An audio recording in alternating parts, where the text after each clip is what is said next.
Saatchi & Saatchi made news after a while when it recently acquired Law & Kenneth and appointed PRAVEEN Kenneth as the CEO of the agency. It's not a secret that Saatchi & Saatchi's India journey has been rather rocky, and the agency has just not been able to up its ante when it comes to either its creative muscle or wooing blue-chip clients. So when Kevin Roberts, the global CEO of Saatchi & Saatchi, was visiting India, I took the opportunity to quiz him on just that. Why the L&K acquisition was important, why has Saatchi not been able to take off in India, its constant churn on the top, and everything in between. Take it away. Thank you so much for joining us, Kevin. Truly a pleasure to have you on Brand Equity once again. Pleasure.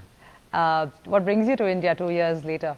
To celebrate the merger of L&K and Saatchi & Saatchi. A long time in the cooking, a long time in the preparation. Right. And now we're up and at 'em. Why L&K really? Why was this such a strategic acquisition? They're local, they're smart, they're winners, they've got tip-top leadership, they've got continuity, and I think they feel part of us, right? They feel cut from a similar spirit. So I'm looking forward to the journey.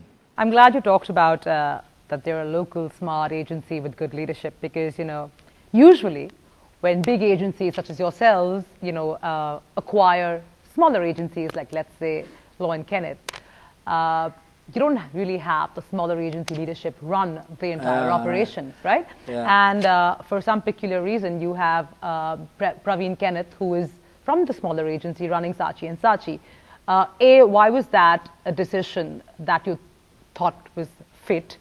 And B, was there nobody from the internals of Saatchi & Saatchi who could have done the job?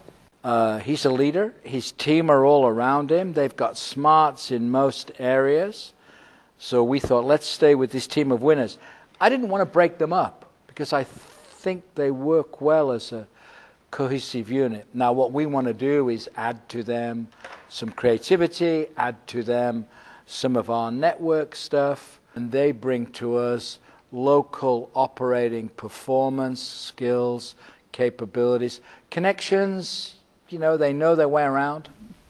Kevin, while that sounds awesome, the fact is, you can't really say Saatchi & Saatchi doesn't have any local connections anymore, given the fact that Saatchi & Saatchi in India has been operating for the last 14 years. So they're pretty local, right?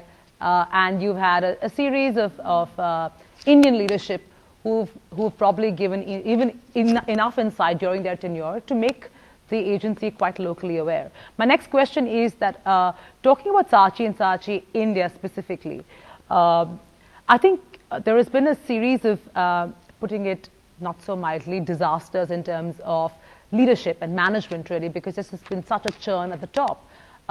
Why do you think that has been the case? And B, Saatchi & Saatchi is not a patch in India if you compare it to its global counterparts. Yeah. What is the problem? I love this crazy place, right? I love this crazy place. It's the most complex country I've ever done business in.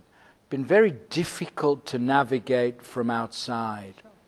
And from inside,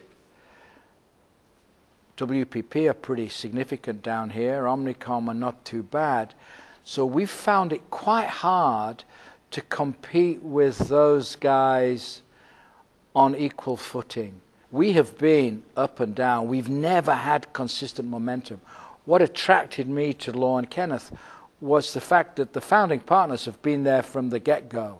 A lot of the people there have been around a long, long time. They know how to work together. I decided we couldn't go alone. I decided we needed entrepreneurial, successful winners to help us win. If you could just address the part of the question that I've talked about, leadership at Saatchi & Saatchi in the past, and you've had several, and why that has not worked. Yeah, I have no idea. Because we put them in there thinking that they would work, yeah, right? Sure. So I don't think there's any silver bullets. I think it's a question of not one individual leader or one individual creative or one individual planner. I don't think we ever got it to gel so that it moved together as one. There's a saying that none of us is as good as all of us. Right. And perhaps we had very strong players. Right. I like to think we had some strong players, but we never really got the team. And we haven't been able to find the formula to win. But why so late, Kevin? I think our major clients, Procter & Gamble, were perhaps not as fast as Unilever. Yep. Hindustan Lever were Fair very enough. fast here. Perhaps Toyota hasn't been as fast as we would have liked to have seen. Perhaps our big US guys, General Mills and Novartis, haven't been. Right. Yeah. Right? Yeah. And an agency without clients is a sort of sad thing, really. Let's talk about bottom line. What is the mandate and bottom line in terms of, actual contributions Saatchi and Saatchi India will have to make onto the global scenario? It's less than my wine bill, so I'm not really worried about the bottom line for the next 3 years. What I want is to put this company together and get ourselves established as a top 10 agency. Okay. But if I had to ask you in terms of revenue contribution, where does India stand today? It stands outside my top 20 globally, and I want it firmly on the inside. Okay, fair enough. You've been one of the longest standing CEOs one knows of. We're actually given to believe that you're on your way out. January 2015, I become the executive chairman of Saatchi & Saatchi. That's executive.